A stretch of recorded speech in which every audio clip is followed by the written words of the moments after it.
Self-exercise 2.6, questions number 1. Find the first and the second derivative for each of the following functions.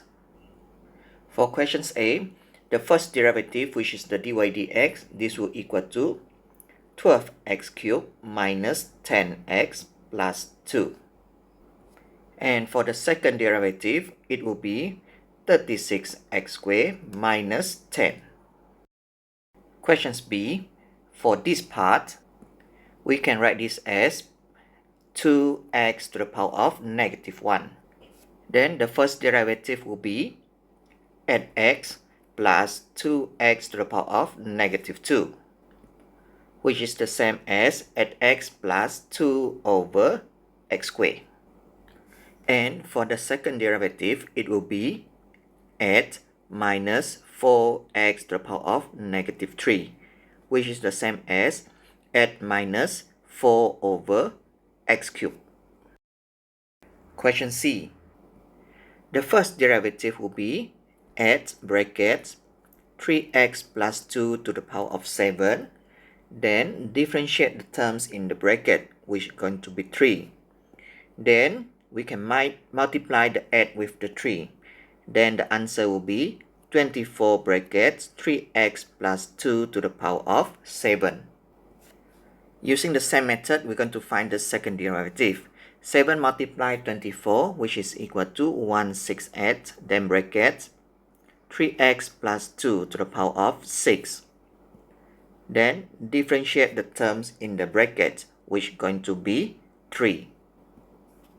Here we can multiply 168 with 3. Then the answer will be 504 3x plus 2 to the power of 6.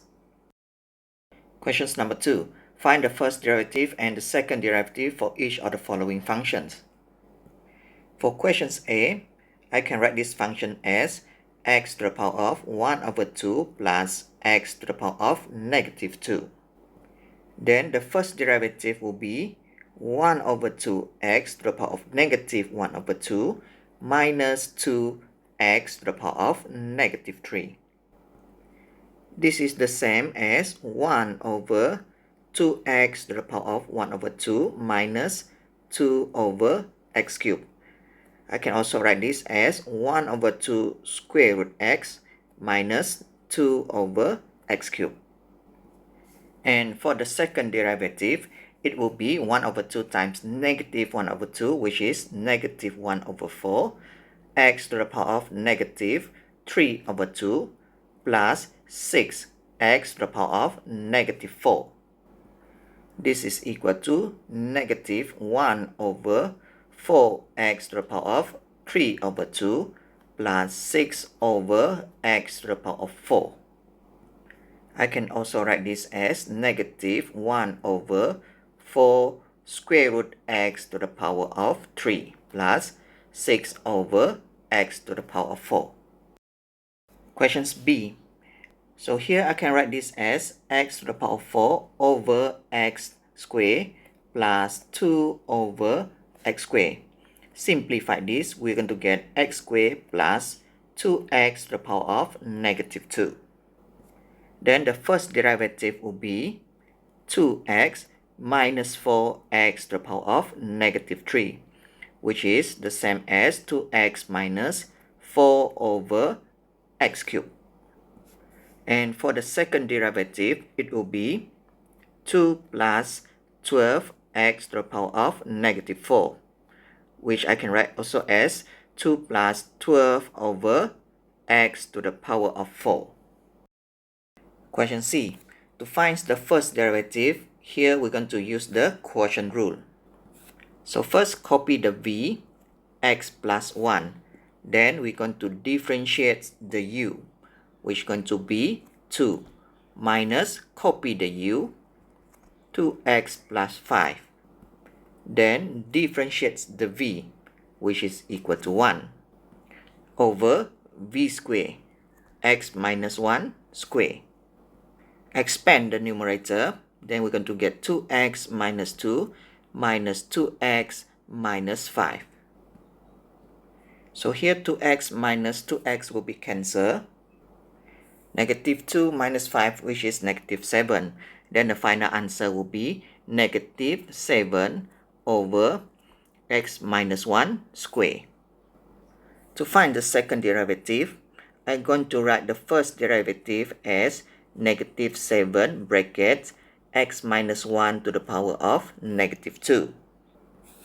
Then the second derivative will be negative 7 times negative 2, which is positive 14 bracket x minus 1 to the power of negative 3.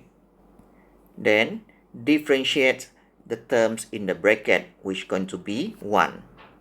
Then the final answer will be 14 over x minus 1 cubed. Questions number 3. Given y equal to x cubed plus 3x squared minus 9x plus 2. Find the possible coordinates of A where dy dx equal to 0. Then finds the value of the second derivative at point A. So first let us find the dy dx. The answer will be 3x squared plus 6x minus 9. So here dy dx is equal to 0. This means 3x squared plus 6x minus 9 is equal to 0. Then this is a quadratic equation. So here we can simplify it by dividing every term with 3. Then we're going to get x squared plus 2x minus 3 equal to 0. Using factorization, we're going to get x plus 3, x minus 1 equal to 0.